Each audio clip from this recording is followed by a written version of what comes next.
tajuk pilihan kita pada malam ini ialah tentang bagaimana Muhyiddin sudah pun ditolak oleh PAS, kerana PAS hari ini mahukan Tun Dr. Mahathir Mohamad untuk menerajui kepimpinan Perikatan Nasional. Itu sebabnya saudara, bila mana 4 menteri besar ataupun kumpulan 4 MB yang terdiri daripada wakil-wakil setiap menteri besar setiap negeri ini beserta dengan Haji Hadi, beserta dengan Taqiyuddin Susah Agung PAS telah mengadakan pertemuan dengan Tun Dr. Mahathir tanpa membawa sama Muhyiddin Yassin. Kerana sebenarnya PAS pun tahu bahawa mereka tak boleh pergi dengan Muhyiddin Yassin akibat daripada ketamakan Muhyiddin tak nak menjadi Timbalan Perdana Menteri, masih nak jadi Perdana Menteri walaupun mereka hanya mempunyai 73 kursi ketika itu. Anwar ada 82 kursi, mereka tetap nak jadi Perdana Menteri juga, tak nak bertolak ansur. Maka akhirnya hari ini semua orang di jeopardize oleh Muhyiddin Yassin. Semua orang menjadi mangsa dan bakal menjadi kluster mahkamah, termasuklah Mahathir dan juga Tun Daim Zainuddin. Jadi hari ini saudara, mereka ni berpakat nak sailang Muhyiddin Yassin, dan selepas ini kita tengok Mahathir secara rasminya diangkat menjadi penasihat. Penasihat 20% kepada keempat buah negeri ini. Kita tak tahulah tuan-tuan, apa kelebihan yang ada pada Muhyiddin ni, selain daripada hubungan dia mungkin baik sikit dengan Jepun dan juga hubungan dia mungkin baik sikit dengan Korea. Tapi nak kira Jepun ni tuan-tuan, dia nak pergi pinjam duit dengan Jepun pun Jepun tak layan. Jepun tanya apa fixed income yang dia ada. Pada ketika itu dia baru saja menghapuskan GST. Dia menghapuskan GST dan dia hilang satu-satunya sumber pendapatan yang kata orang tu agak besar dan konsisten. Sehingga akhirnya dia terpaksa menerbitkan Samurai Bond. Inilah dia tuan-tuan, inilah dia Mahathir Mohamad. Dan hari ini kerosakan yang dibawa pada negara dalam tempoh 22 bulan dia menjadi Perdana Menteri, dia nak bawa pula ke 4 buah negeri yang dipimpin oleh pemimpin PAS. Saya pun tak tahu apa yang dipikirkan oleh pemimpin PAS ini sehingga Maha Firaun, Maha Zalim ini nak diangkat menjadi penasihat. Bagi saya, busuk-busuk Muhyiddin Yassin ni, kurang-kurang dia boleh bagi dana kepada calon-calon PAS yang bertanding atas tiket PAS ataupun bertanding atas tiket Perikatan Nasional. Tapi ambil Mahathir ni satu apa pun tak guna tuan-tuan. Buah fikiran adalah buah fikiran yang berapu dari segi dana memanglah langsung tak boleh menyumbang tuan-tuan. Dia ambil boleh, nak menyumbang balik minta maaf lah. Bukan Mahathir orangnya, tapi tak apalah, biar PAS belajar mengenali siapa itu Mahathir, baru dia akan faham.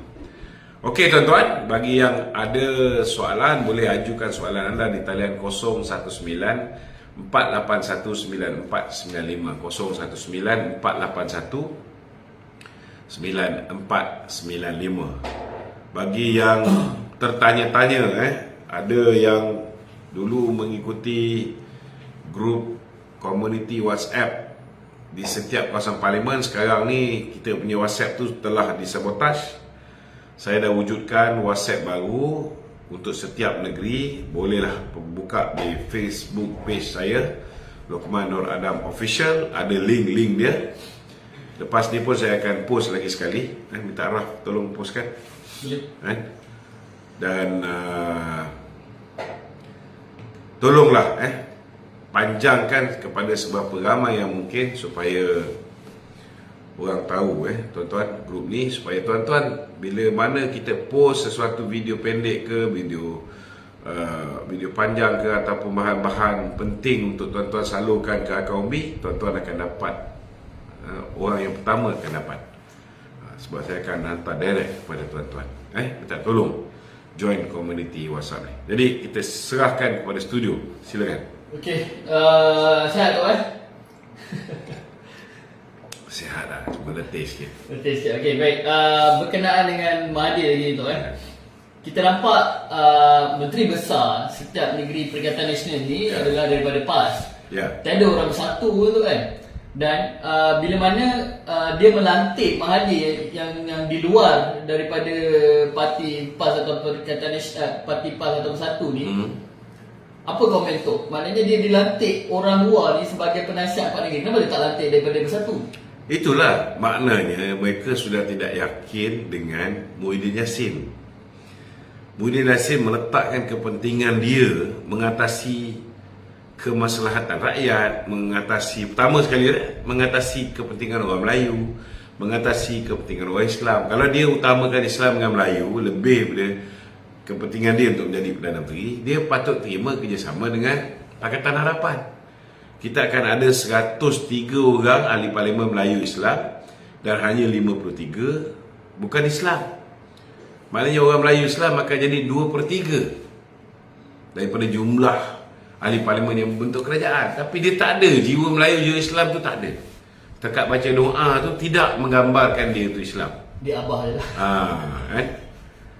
Jadi itu satu hal, satu bab. Yang kedua, sikap angkuh dia tu hari ni telah menyebabkan hari ni bila-bila masa Haji Hadi akan jadi kluster mahkamah, Muhyiddin akan jadi kluster mahkamah, Muhyiddin dah jadi kluster mahkamah lah, Mahathir akan jadi kluster mahkamah, Tun Daim akan jadi kluster mahkamah. Jadi semua dah letakkan kesalahan tu pada Muhyiddin kerana menyusahkan hidup dia orang. Hamzah Zainuddin pun waiting giliran dia pula. Anwar Musa pun sekarang ni on the way kan. Silat-silat Syahidah Kasim yang dulu dapat DNAA pun boleh dibuka balik kan. Semua orang sekarang ni meletakkan kesalahan, mereka jadi susah kerana keegoan. Bukan keegoan, kerana nafsu serakah Muhyiddin untuk menjadi Perdana Menteri. Orang lain semua terpalit, orang lain semua menjadi mangsa. Memang tak salah lah kalau mereka cuba nak buka satu lembaran baru. Dan tak mustahil mula-mula dia lantik menjadi penasihat, lepas tu dia menjadi ketua umum ataupun ketum.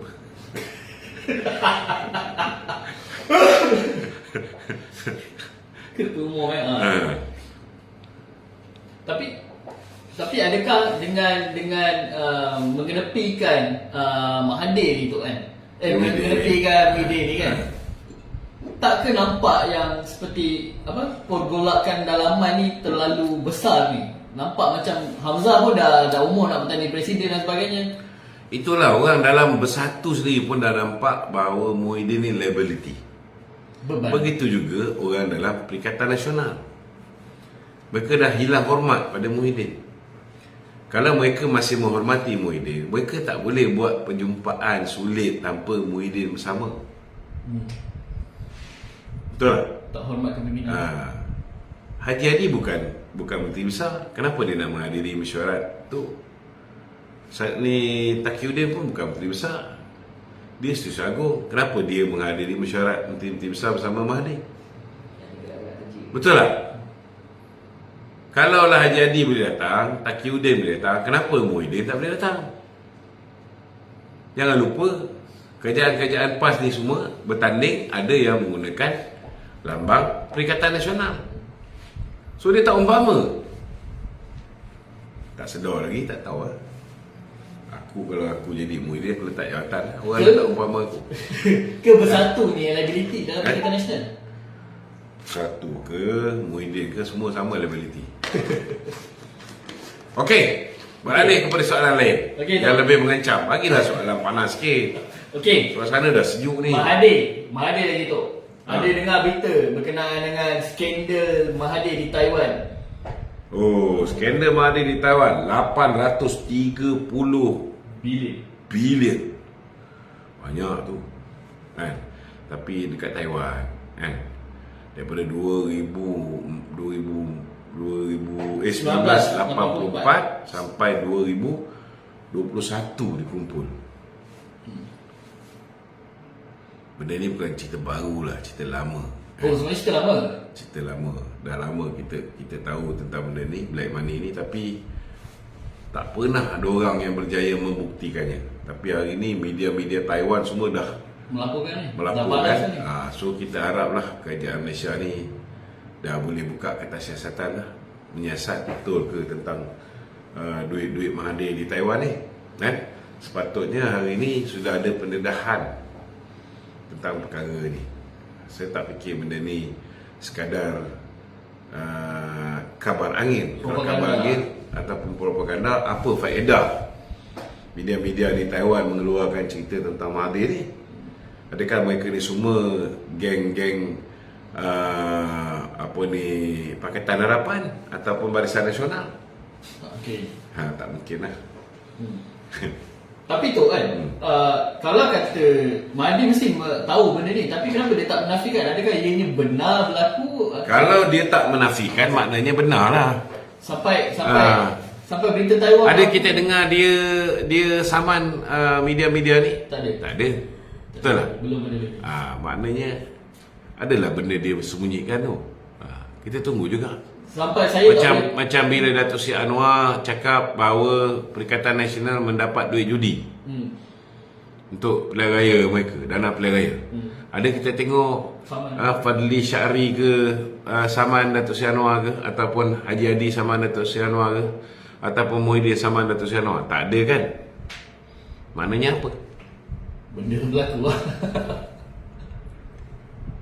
Tapi diberitakan di Taiwan duit ni, nilai duit cash ni dia letak dalam kontena, dia shipping ke Taiwan. Sampai macam tu sekali.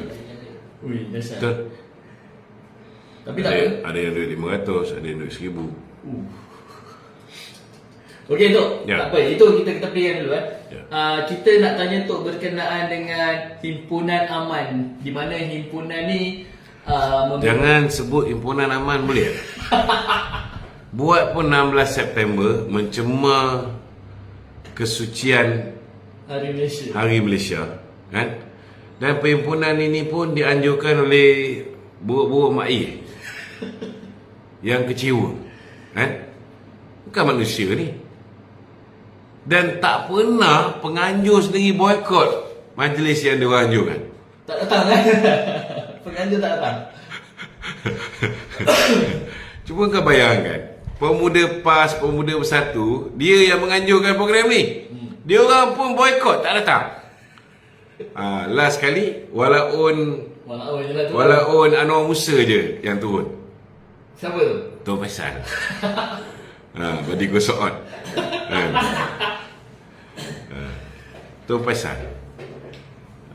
Lepas tu kita tengok Fadli Syahri, Badrul, siapa lagi? Wan Ahmad Faisal. Boleh Pak Hotel. Si Fadli pun tak pakai baju putih. Dia suruh orang pakai baju putih, dia pakai baju hijau. Lepas tu duduk lepak dekat bilik hotel.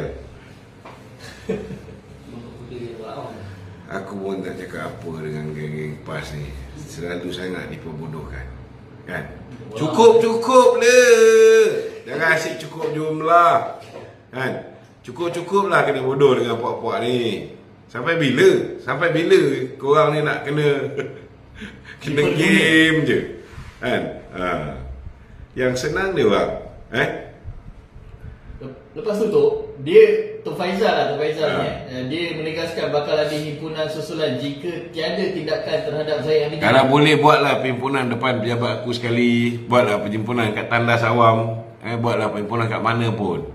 Malulah kita kalau berhimpun. Tengok bila time UMNO turun berhimpun dengan PAS untuk menentang ISIL. 500,000 orang turun kat jalan raya ni, kan? Tapi kalau korang berhimpun antara 300-400 orang je, alah, baik tak payah berhimpun, kan? NGO kecil dulu kita buat, NGO kecil tu pun kita berhimpun ramai lagi daripada dia orang. Ini pemuda PAS, pemuda Bersatu, pemuda apa lagi? Gerakan ada pemuda. Juak-juak Anwar Musa. Juak-juak lah ni Tok Faisal apa semua. Juak-juak Azmin Semurid. Ramai itu je yang turun. Cuba bayangkan. Perhimpunan ni gagal segagal-gagalnya kerana penganjur pun boykot.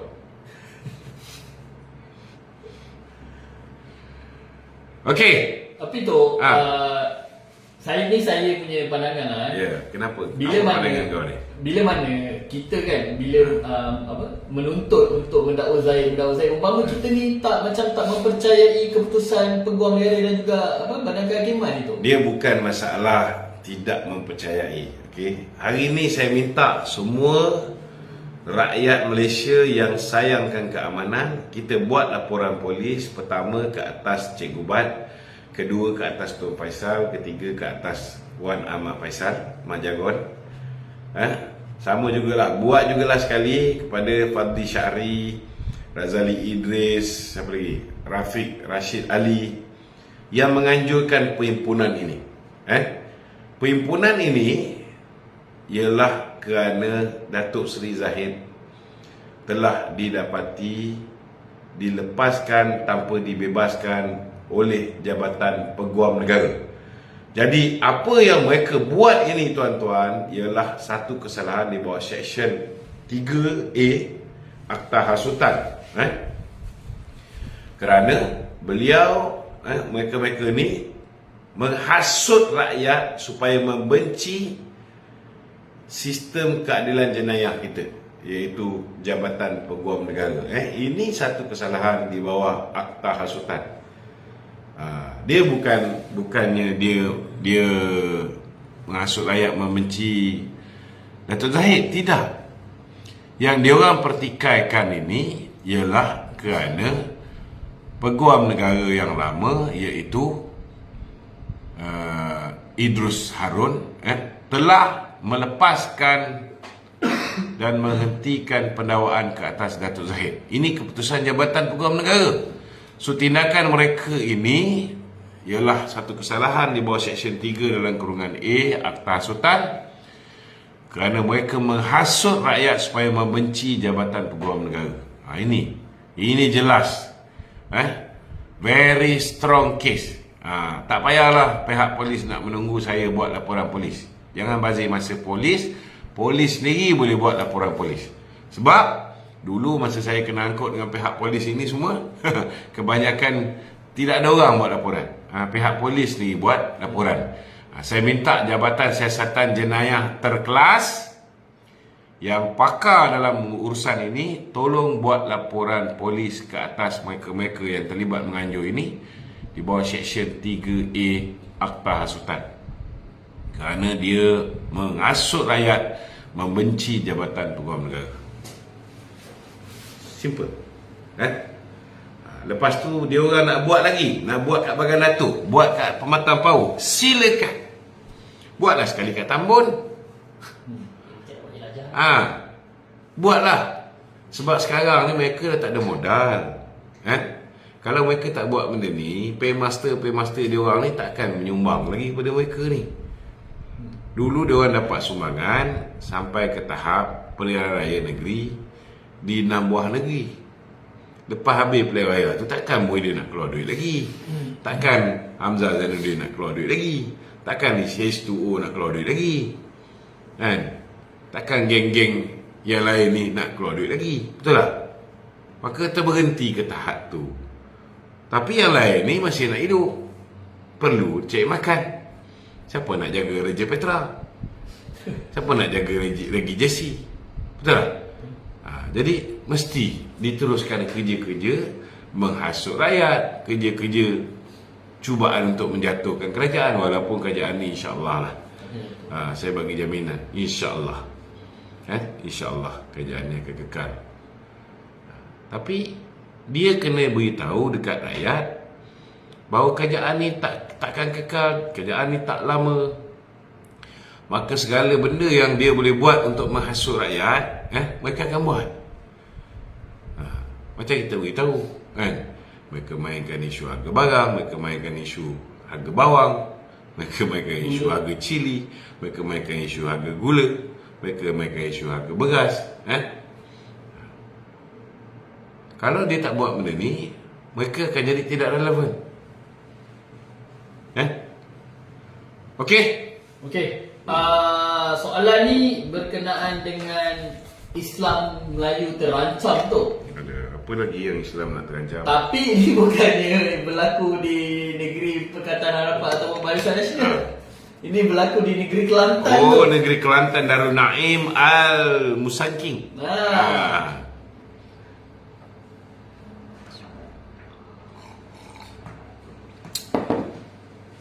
Tanah rupa-rupanya kan, dia dok kata Islam Melayu terancam di negeri-negeri kerajaan perpaduan. Akhirnya rupa-rupanya tuan-tuan, ladang musangking paling besar di dunia, Malaysia Book of Record. memasuki Malaysian Book of Record dengan 200,000 batang pokok musangking. Rupanya di negeri Kelantan 3,000 hektar. 3,000 Hektar. hektar tuan-tuan. Siapa token dia? Tokennya daripada China juga tuan-tuan. Mainland. Daripada mainland China. Apa nama syarikat tu? Sindian Sendirian Berhad. Singdian Sendirian Berhad. Rupa-rupanya ada lagi satu company. Betul. Ada lagi satu company. Apa nama syarikat yang kedua? M7 Plantation. M7 Plantation. Dia dapat lagi 2,000. lagi 2,000 hektar tuan-tuan. Maknanya saudara dok kata macam-macam. Kita kerajaan BN, kerajaan perpaduan menggadai negara kepada China. Rupa-rupanya bapa yang gadai negara kepada China ni kerajaan negeri Kelantan, Serambi Mekah. Bila time kita buat ladang musangking, semua yang halal jadi haram. Kan? Bila time dia buat Halal. yang haram jadi halal. Yang pasti haram jadah. Okey. Tapi berbeza lah tu. Rasa macam kawan-kawan walaun malam ni mesti mengelupur kan? Anwar Ibrahim pergi China tu. Dia bawa balik 15 Dia bawa balik 132 15 bilion total. Yalah, sebelum tu sekali sebelum tu 132 bilion investment daripada negeri China. Yang baru ni je 15 bilion.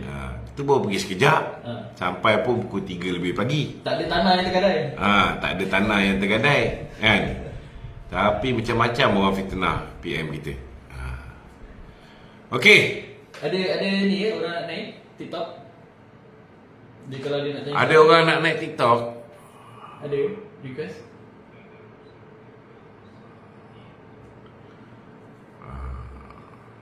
Tuan Said New.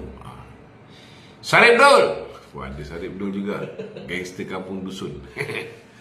Okey, kawan-kawan di TikTok, siapa yang nak bertanya soalan, bolehlah masuk. Silakan. Cik Asri okey, Cik Asri Al-Jaguti. Okey, dok. Tak ada soalan studio. Ada soalan daripada studio? Tak ada, dok. Tak ada. Tak ada. Okey, soalan studio, silakan. Parti Muda bakal sertai Perikatan Nasional. Alhamdulillah. Tapi itu tapi ada tapinya. Aku tak tahulah kalau betul lah muda ni pergi masuk Perikatan Nasional. Masya Allah. Di mana Syed Sadin nak letak kemaluan dia? Sebab dia kata muda akan jadi blok ketiga. Kita tidak akan menyertai Perikatan Nasional. Jadi kalau tiba-tiba muda masuk Perikatan Nasional ni, tak tahulah mana dia nak letak water face dia.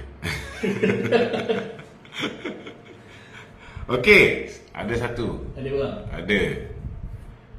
Sam Suhaib. Minta orang awal masuk Sam Suhaib. Ya, Cik Sam Suhaib. Apa khabar? Assalamualaikum. Masuk-masuk terus pause. Sam Suhaib. Assalamualaikum Datuk. Waalaikumsalam. Baik Datuk, saya ucapkan terima kasih kepada Datuk kerana Datuk berusaha payah bekerja keras untuk bagi penerangan kepada semua rakyat Malaysia tentang betapa pentingnya kerajaan perpaduan pada hari ini. Okey. Baik Datuk, saya ada soalan untuk Datuk. Apa pendapat Datuk tentang undi 18 ni? Adakah perlu kita masukkan ataupun kita teruskan? Pertama sekali saya nak beritahu, kita tak boleh flip-flop, kan? Sepatutnya sebelum kita mengambil keputusan untuk meluluskan supaya orang yang berusia 18 tahun dan ke atas boleh mengundi, kita kena fikir panjang dulu. Kita kena tahu dia orang ni masih lagi di bawah beasiswa father and mother, beasiswa FAMA, kan? Kita mesti tahu bahawa dia orang ni belum matang dari segi memahami tentang pentadbiran negara, kenapa kena keluar mengundi. So sepatutnya hari ni kita tak bolehlah pula reverse kita punya keputusan tu. So saya lebih prefer mulai hari ni sistem pendidikan kita mula mengajar anak-anak kita daripada bangku sekolah tentang kenapa mereka kena mengundi, apa itu ahli Dewan Undangan Negeri, apa itu ahli Dewan Rakyat, kan? Apa itu ahli Dewan Negara, Senate, kan? Supaya mereka faham dan kenapa mereka kena mengundi, kenapa kena keluar mengundi, dan jangan sampai mereka mengambil sebarang habuan untuk menentukan siapa yang mereka undi, seperti mana yang berlaku dalam pilihan raya 15 dan juga pilihan raya di 6 buah negeri yang baru lepas ni. So benda ni kita perlu didik anak-anak kita. Kita kena beri kefahaman. Saya tak setuju kita patah balik lah. Saya setuju dengan pendapat Datuk pasal kita kena bagikan pendidikan. Cuma kerisauan saya pada ketika ini, kalau kita tengok pada data, ramai anak-anak muda kita lepas SPM dia tak nak sambung belajar. Salah satu pentas untuk diorang belajar tentang politik adalah tingkatan 6. Diorang akan belajar pengajian am. Yang cukup risau juga Datuk, ramai yang tak sambung ke universiti. Sebab kalau rata-rata kalau mereka sambung ke universiti, mereka akan lebih terbuka minda diorang dan tak orang kata pemikiran jumuk tu dapat kita bendung. Betul. Lebih dahsyat lagi, ramai yang fail SPM. Aduh, amat menyedihkan lah. Ini semua angkara kerajaan ketika pemerintahan bapa lockdown negara, kan? Bila duduk kat rumah tu, keputusan lebih cemerlang daripada pergi sekolah. Hancur. Jadi itu sebabnya lah kita tak boleh nak ikut cara lama. Form 6 baru masuk ambil pengajian apa? Pengajian am, kan? Baru nak belajar tentang politik dan sebagainya. Tak boleh. Dia daripada tingkatan 1 tu kena start ajar tentang perlembagaan, kena start ajar tentang benda-benda ni semua. Kan? Okey tu. Okey. Terima kasih. Okey, sama. Selamat berjuang tu. Selamat berjuang. Assalamualaikum tu. Waalaikumsalam warahmatullahi wabarakatuh. Saya selalu pakai akaun NMF. Nama Nik Muhammad Fitri. Akaun saya tu saya simpan lah tu. Sebab ada kat Malaysia PRK ni takut kena benam akaun tu. Betul. Okey, silakan. Okey, saya nak tanya Datuk nak minta pendapat tu. Okey. Datuk rasa tu semalam tu perhimpunan ke larian Merdeka Desa tu? Sebab larian Merdeka Desa anak saya ni lagi ramai tu. Saya rasa ayam kat reban ayam tu lagi ramai daripada puak-puak PAS dan Bersatu yang berhimpun tu. Bagi saya perhimpunan ini jelas menunjukkan bahawa Perikatan Nasional ditolak oleh rakyat. Walaupun ada juga yang mengambil peluang untuk shopping-shopping dekat Sogo tu, tetapi ternyata campur dengan orang shopping pun saya nampak tak sampai pun 3-4 orang. Sebab kita ada gambar daripada atas. So ini satu benda yang sangat memalukan lah kepada Perikatan Nasional. Dan walaupun dah gagal pada hari semalam, mereka nak buat pula dekat Pematang Power dengan dekat Bagan Datuk. Jelas menunjukkan bahawa apa yang mereka buat ini bermotifkan politik. Kalau mereka menggunakan otak mereka yang waras, sebab yang berhimpun ni semua orang yang tak berotak. Kalau dia orang ni ada otak, dia akan buat perhimpunan sekali menuntut supaya diperjelaskan kenapa Syahidan Kasim dapat di NAA, kenapa pemimpin-pemimpin macam Azmin Ali sampai sekarang tak didakwa, sedangkan terang video dia tu memang dia dengan Haziq, sudah ada pengakuan Haziq kan. Kenapa sehingga hari ini tentang Muhyiddin Yassin yang mengadakan hubungan dengan siapa nama perempuan ni, Nikaji yang menyebabkan rumah tangga Nikaji ni hancur kenapa sampai sekarang tidak ada pendakwaan ke atas Muhyiddin Yassin, walaupun undang-undang Malaysia ini kita memikat isteri orang dan memikat dia bawa pergi ke katil ni, ini adalah satu kesalahan jenayah tetapi tidak ada sebarang pendakwaan. Tak ada pula geng-geng Malaun dengan Walaun ni nak berhimpun. Tun Faisal yang sibuk-sibuk ni, dia lupa ke bos dia tu dulu ialah seorang yang tidak dibenarkan untuk pergi merasmikan masjid yang dia buat dekat selatan Thailand. Sebab apa? Sebab ada kes rasuah. Kenapa tiba-tiba kes rasuah dia tu tidak ada pendakwaan? Boleh pula lepas tu dia dengan isteri dia makan angin kat luar negara. Jangan lupa kerana akhirnya dia diselamatkan oleh Tun Dr. Mahathir selepas dia menjayakan Kongres Baruah Melayu. Bukan Kongres Baruah Melayu, Kongres Baruah Melayu yang disertai oleh Mahathir Haji Hadi dan juga Anwar Musa mewakili UMNO pada ketika itu. Kita belum lupa benda ni semua, tapi puak-puak ni mereka sentiasa lupa. Okey. Ni dia nak bagi Tun Mahathir jadi penasihat SG4, tapi rutukan semua nak minta dengan persekutuan. Macam mana tu? Apa pandangan Dato'? Belanjawan semua nak minta lebih tu. Saya dengar. Diorang nak minta lebih. Cakap tak cukup. Nak belanja untuk negeri juga. Tapi ambil saya susah nak komen sebab Perdana Menteri kita ni baik sangat. Sekarang saya komen, saya cakap jangan bagi kan. Tapi Perdana Menteri kita ni pemurah kan. Itulah. Jadi kita serahkan kepada kebijaksanaan Perdana Menteri kita.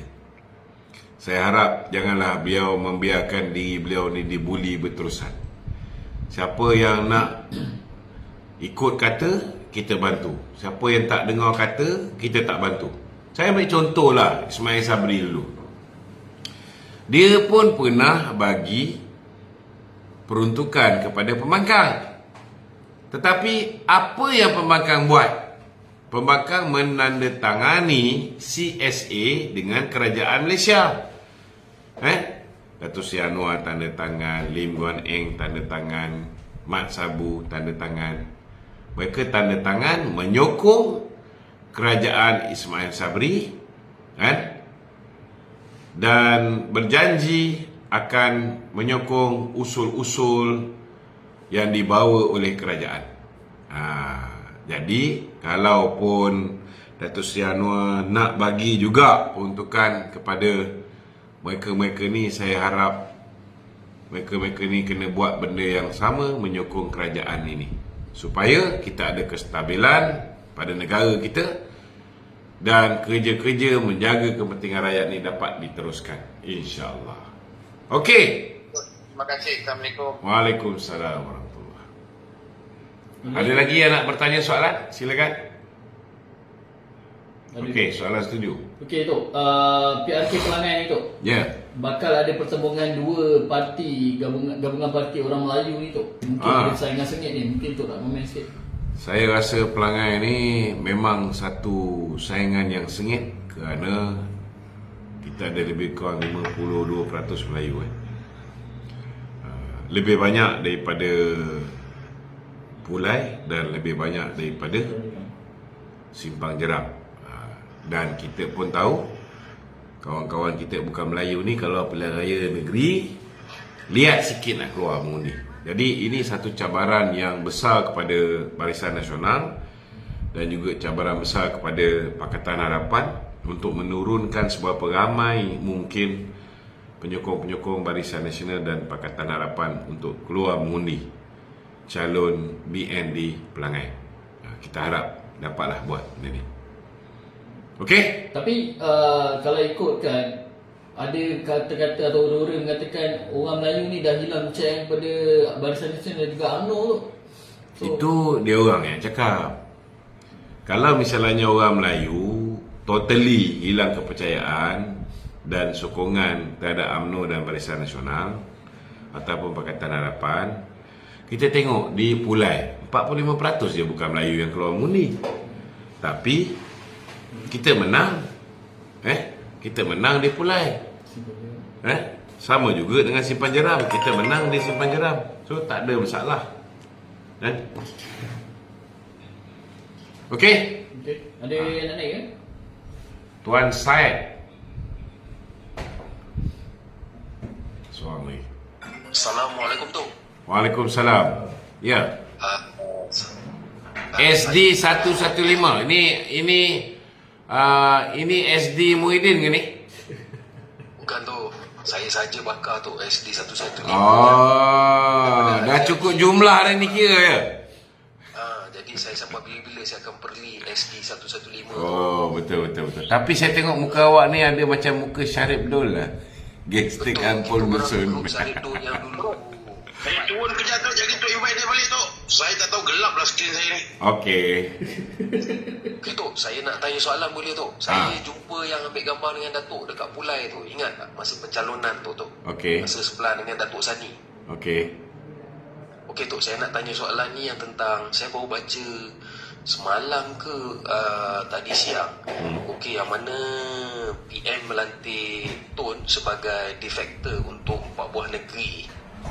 Jadi apa yang saya baca, Tun boleh bawa pelabur daripada Korea dan Jepun untuk memajukan 4 negeri ni. Apa pandangan Tun? Itu je Tun saya nak tanya. Saya dah ulas tadi. Bagi saya, Mahathir ni kan, dia boleh bawa kehancuran. Nak bawa pelaburan tu saya rasa macam meragukan. Sebabnya dia pergi Jepun nak pinjam duit pun tak lepas. Kan?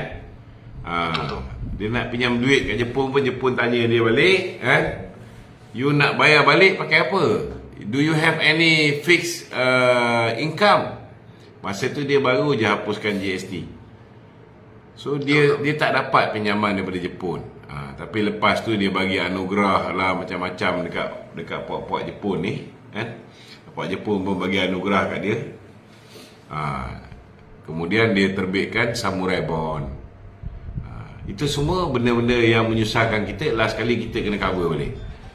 Tetapi nak bawa pelaburan ni, saya rasa dalam keadaan yang Jepun pun tak bagus, kan? Dalam keadaan Jepun pun ada masalah-masalah dia yang tersendiri. Susah sikit lah, susah sikit. Korea ni saya tak berapa pasti, tapi bagi saya untuk Jepun berat sikit. Jadi okey, kesimpulan dia dalam 4 negeri ni dia janji untuk, bagi saya lah, orang PAS ini, mereka ni hanya bermimpi di siang hari. Saya setuju tu. Mereka akhirnya akan kena kencing Tok ni. Betul tu, kencing berdiri tu. Kencing berdiri. Yang pastinya lebih kerana mereka ni tak puas hati dengan Muhyiddin, nak mengimbangi Muhyiddin. Tak nak Muhyiddin besar kepala sangat, asyik duk fikir tentang dia je. Kerana dia sekarang ni, Atuk dah nak jadi kluster mahkamah, Tun Daim nak jadi kluster mahkamah, Haji Adi pun dah nak jadi kluster mahkamah, kan? Jadi semua tengah angin dengan Muhyiddin. Itu dengan Muhyiddin pun dia orang nak ganti. Okey. Okey Tok, terima kasih. Alright, sama. Okey, Tuan Syed, boleh cakap ke Tuan Syed? Dah terang ke belum? Saya skrin masih gelap.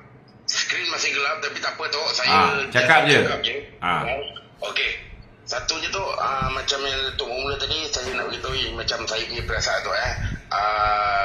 Perdana Menteri kita sangat baik kerana dia pemurah. Dan mungkin dari sebab satu yang pandangan saya sendiri lah kan, sebab dia mengenang jasa Tuan Guru Nik Aziz tu. Mungkin lah saya rasa kan, pasal dia dengan orang PAS ni, walaupun orang PAS buat dia macam mana sekalipun, dia tetap memandang jasa Tuan Guru Nik Aziz tu. Satu tu. Satu lagi, kalau tapi masalahnya orang PAS sendiri pun dia tak menghargai jasa Nik Aziz. Kita tengok anak Nik Aziz pun ditolak bertanding Jabatan Kuasa PAS Pusat pun kalah, kan? Betul. Kemudian Tapi itu antara anak dia pun digugurkan daripada jadi calon pilihan raya. Kemudian kita tengok macam Menteri Besar Kelantan kan. Menteri Besar Kelantan pun digugurkan daripada jadi Menteri Besar sebab dia orang Nik Aziz. So, saya tak faham lah kenapa Datuk Seri Anwar masih lagi yalah, dia menghormati Nik Aziz tu okey, tapi nak beritahu orang PAS pun tak menghormati Nik Aziz. itu beza je tu. Bezanya Tuan Guru Nik Aziz dengan Walaun tu. Betul. Kan? Tu satu tu. Satu lagi tu, okey, kita kalau ikutkan PRK Pelangai, kita dah dekat dah tu. Kan sekarang ni Datuk dah tengok kan, banyak saya dah nampak BTT semua pergerakan daripada Perikatan Nasional menghantar sebahan fitnah dan juga dajal-dajal kepada orang kampung tu. Cuma kita nampak yang agak kita orang-orang UMNO dan Pakatan Harapan ni kurang menonjol lagi tu. Kalau boleh kita kena ada buat sesuatu juga tu. Betul. Kan? Sekarang ni yang adun PAS masuk pun dia orang dah mula menghasut menggunakan 3R. Laporan polis pun dah buat kan. Kemudian dah ada pun polis panggil untuk bagi keterangan. Biar dia orang ni lebih banyak dipanggil. Kita ni kebanyakan tu orang UMNO ni, saya tengok pada dulu gitu kan, selagi belum penamaan calon, selagi tu tak nak buat kerja tu sebab takut nak bertalkat.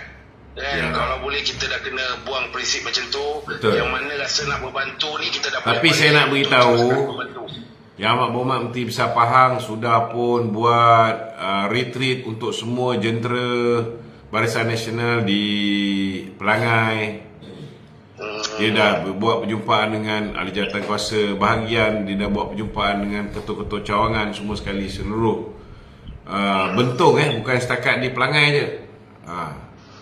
So bagi saya, gerakan untuk mendekati jentera-jentera Barisan Nasional khususnya, dan pengundi pun dah buat dah ni. Daripada rumah ke rumah semua dah start berjalan dah. Cuma mungkin dari segi hebahan tu kurang. Betul. Nanti kita akan tolong jugalah untuk viralkan. Kita minta kawan-kawan kita tolong masuk join link komuniti kita. Kita ada buat komuniti setiap negeri. Tolonglah pergi kat saya punya Facebook page Lokman Nur Adam Official, ada link kan. Dah suruh Raf ni lah. Cuma satu tambahan lagi tu Okey. kita sekarang macam kalau kita tengok kan orang UMNO ni kan, itulah macam Datuk cakap tadi, kita kebanyakan dah buat tapi bahan kurang sebab kita masih lagi membuat satu prinsip UMNO dari dulu hingga sekarang tu, tangan kanan memberi, tangan kiri tak tahu tu kan. So macam itulah kalau kita tengok Presiden kita sendiri Datuk Zahid kan, kalau kita tahu dia dah kena berkenaan dengan mahkamah kan, semua dalam masa 4 tahun kes mahkamah dia bergerak sampailah ke tahap sekarang ni, walaupun dia dilepaskan tapi tanpa dibebaskan. Cuma kalau boleh lepas pada dia tu, biarlah tu orang nak kata kita menunjuk bagi RM1 pun tu kan, kita tetap lah tu benda ni kena buat kan. Itu yang saya punya pandangan lah tu. Okay, Dok? Boleh. Okey, terima kasih. Okay, Dok. Terima kasih, Dok. Assalamualaikum. Assalamualaikum, Dok. Okey, Waalaikumsalam.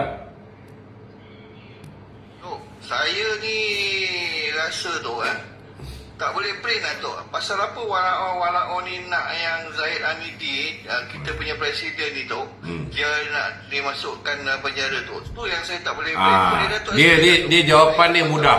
Jawapan dia mudah. Kau tahu kan, zaman Perikatan Nasional memerintah 156 kes, dia orang bagi DNA. Ada yang dapat DNA tau. Tapi bila kena kat Datuk Zahid, dia orang tak puas hati. Sebab apa? Sebab Datuk Zahid lah, dia orang hari ni tak dapat jadi kerajaan. Itu je.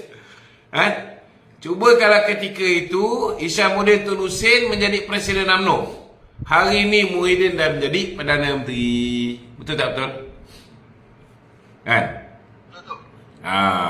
Disebabkan Datuk Zahid lah, dia orang ini hari ni berada dalam kecelakaan. Dah memang celaka pun nak buat macam mana.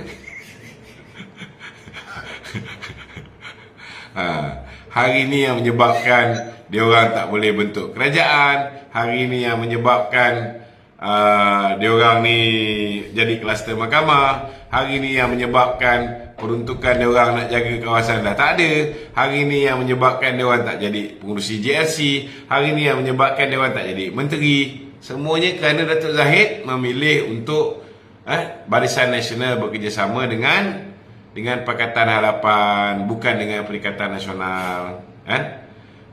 Cuba kalau Datuk Zahid membuat keputusan untuk menyokong Muhyiddin Yassin sebagai Perdana Menteri, agak-agak hari ini siapa lagi mulia? Haji Hadi ke Datuk Zahid lebih mulia di pandangan mata Muhyiddin Yassin? Tapi kalau macam tu Tok, UMNO kat mana nak letak Tok? Itu yang saya tak terima Tok. Macam mana? Baiklah Datuk Zaid. Kalau Datuk Zaid sokong PN Muhyiddin, UMNO nak letak mana ni Tok? Dia orang akan pijak kita Tok. Saya tak ada Tok. Memanglah, itu sebab kita tak pilih Muhyiddin balik. Sebab kita dah pernah bagi peluang, maafkan Muhyiddin, ampunkan dosa-dosa dia, kan? Walaupun dia pernah khianat kita bagi pula dia jadi Perdana Menteri, tengok apa dia buat, kan? Takkanlah kita bodoh nak bagi dia lagi. Betul tak? Lebih baik kita bagi peluang kepada Datuk Seri Anwar, kan? Kita tengok macam mana pula Datuk Seri Anwar. InsyaAllah Tok, kita teruskan perjuangan. InsyaAllah. Okey Din. Waalaikumsalam warahmatullahi. Assalamualaikum. Salam. Assalamualaikum Datuk. Nak tanya soalan boleh ya? Boleh. Cakap. Saya nak tanya satu soalan je. Ya. Pengkhianat yang masih ada dalam UMNO, orang masih lagi berusaha ke nak membawa wakil-wakil rakyat UMNO ni untuk menyokong Perikatan Nasional, sama ada melalui pilihan raya semula ataupun apa-apalah. Memang usaha tu memang diteruskan, tapi alhamdulillah kita dah tutup rapat, peluang ni orang nak tarik MP-MP Big N ini menyertai kerajaan Muhyiddin tak mungkin berlaku. Kan? Tak mungkin berlaku. Itu je saya boleh bagi jaminan. Sebab kita dah tutup dah semua sekali. Dia orang nak tukar presiden tak boleh, nak tukar timbalan presiden tak boleh, nak tawan naik presiden dan juga ahli majlis kerja tertinggi gagal. So peluang tu dah tertutup mati. Senang cerita. Okey? Man. Alhamdulillah. Tapi saya harap Datuk akan terus pertahankan kerajaan perpaduan. InsyaAllah saya akan terus pertahankan Tuan Lokman. Nama kita sama Lokman Adam. Satu lagi soalan lah Datuk. Okey. Soalan saya satu lagi. Pada pendapat Datuk lah, hasil daripada kajian kita lagi Datuk seluruh Malaysia ni. Okey.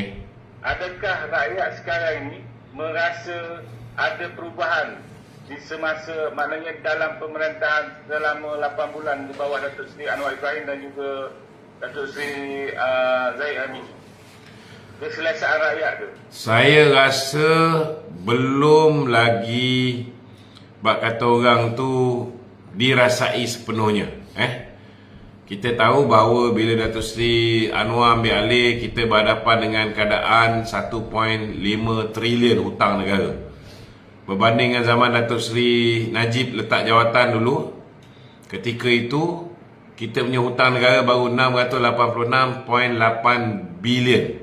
Sekarang hutang dah lebih 2 kali ganda. Jadi Datuk Seri Anwar hari ni kena cari jalan macam mana nak pulihkan ekonomi tanpa menambah hutang. Jadi ini menyebabkan banyak benda-benda yang dari segi sudut projek pembangunan dan sebagainya, ianya tidak serancak. Kalau kita boleh pinjam duit dan yalah, Datuk Seri Anwar pun prihatin, dia tak nak dia pinjam duit. Memang ekonomi akan cepat kembali mengukuh, tetapi generasi mendatang terpaksa menanggung bala nak bayar balik pinjaman kan. Dia tak nak benda tu berlaku.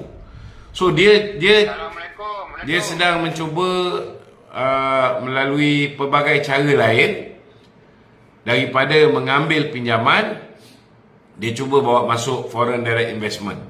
Dia cuba bawa masuk dan cuba diversify kita punya sumber pendapatan. Selain daripada meminjam, dia nak guna kaedah-kaedah lain untuk menambahkan pendapatan negara. Cuma tak ada kotak je, dengar tu. Ha? Assalamualaikum, Datuk. Waalaikumsalam. Datuk. Ha. Ya, saya ni Zeng, Datuk ni. Zeng Pulau Putera. Tapi saya tak dalam kotak tu. Kau tak ada dalam kotak. Kalau kau tak ada dalam kotak, macam mana kau bercakap? Dalam kotak. Tadi line saya teruk. Lepas tu terkeluar sendiri dah. Tapi dia keluar gambar tu saja. Tapi saya duduk dalam line Datuk, okey. Oh, okey. Soalan. Okey, jadi saya nak cerita sikit lah pasal perhimpunan 16 bulan itu lah. Baru-baru ni kemarin.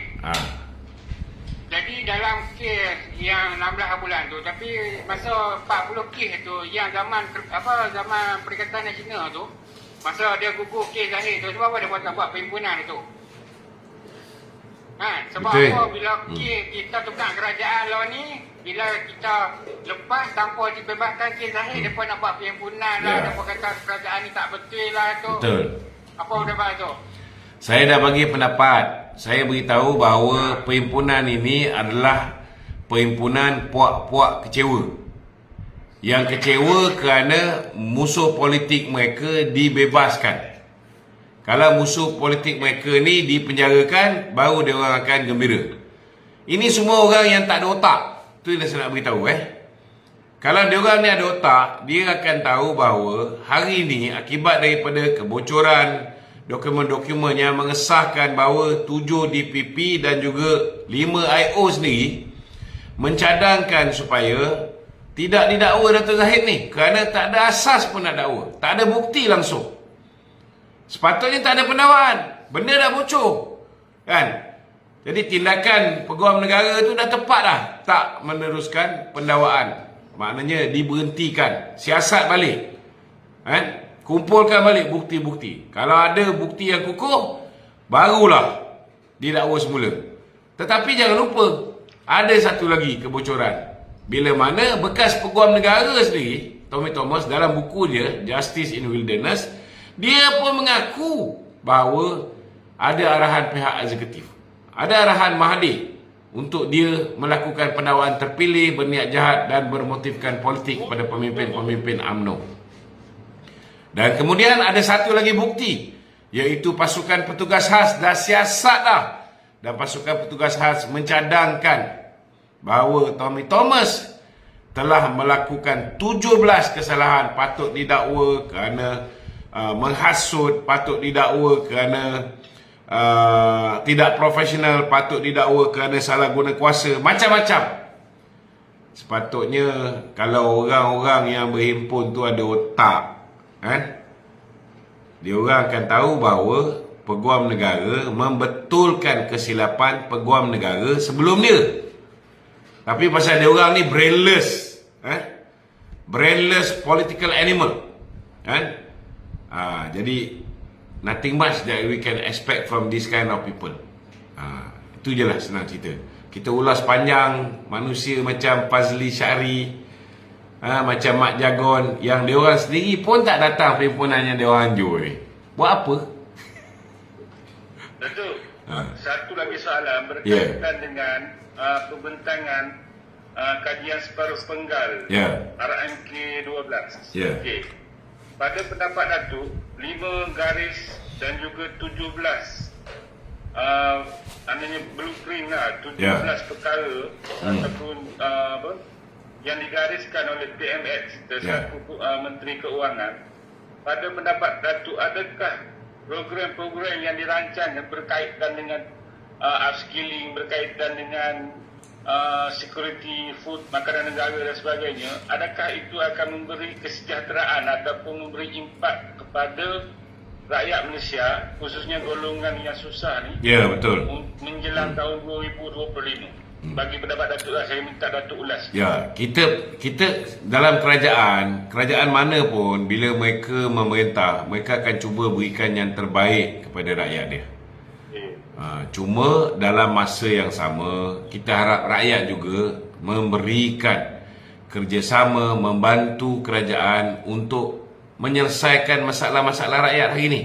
Kita kena faham hari ini disebabkan bekalan beras contohnya. India dah tak nak ekspor beras dia, Indonesia pun tak nak ekspor beras dia, malah import pula daripada luar. Memang dari segi bekalan beras import ini memang berkurangan dan menyebabkan ini ada kenaikan secara mendadak pada harga-harga beras import. Bila harga beras import ni naik, ada setengah orang dia ambil kesempatan untuk beli lebih beras tempatan, yang akhirnya menyebabkan kita tengok dia orang ni bila harga beras import terlalu tinggi, ada yang mengambil kesempatan, ada yang simpan stok, ada yang repackaging, kan? Ada yang buat macam-macam. Jadi kita perlukan bantuan daripada kawan-kawan kita ni supaya mereka ni melaporkan kepada KPDN setiap salah guna kuasa, salah laku yang dilakukan oleh, tak kira lah sama ada pihak pemborong ke, pihak penghilang ke, pihak-pihak yang tidak bertanggungjawab, supaya benda ni dapat diatasi segera. Memang betul yang Berhormat Mak Sabu telah mencuba untuk meningkatkan contohnya pengeluaran 20% beras tempatan. Benda ni akan makan masa lah, bukannya sekejap. Dia mungkin boleh pergi sampai 1 bulan tempoh nak memulihkan balik bekalan ni.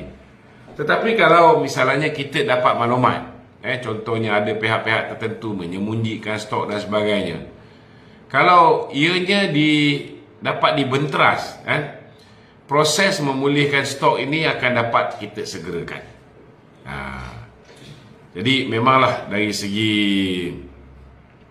peruntukan, memang banyak peruntukan yang sangat dekat dengan rakyat di dalam RMK ke-12 ni.